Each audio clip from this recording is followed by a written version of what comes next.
This place name? Ali Gapu? Papu, yeah. Ali Gapu mean? Ali, it means the better. Okay, and his mosque?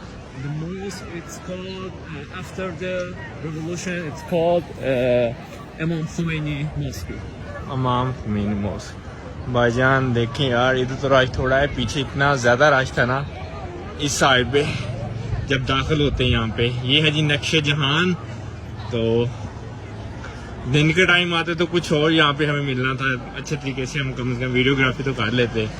और देखिए कहाँ पे जाके खड़े हैं जी लोग, काफ़ी ज़्यादा हाइट के ऊपर है। अली गापू, ये है जी अली गापू। और ये देखें, अगर आपने घोड़े पे मज़े लेने हो तो घोड़े पे मज़े भी ले सकते हैं।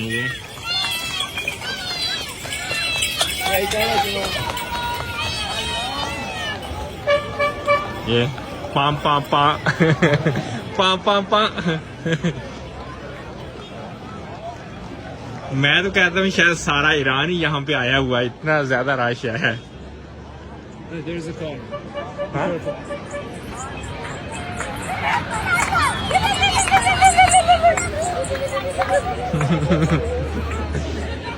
अच्छा, यहाँ पे मैंने एक और चीज देखी है, यहाँ पे लेडीज बहुत सारी साइकिल भी चलाती हैं।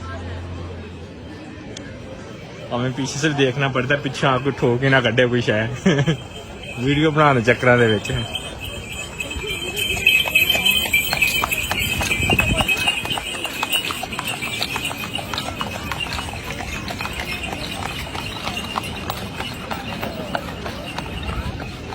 लो जी, एक और गाड़ी आ गई है।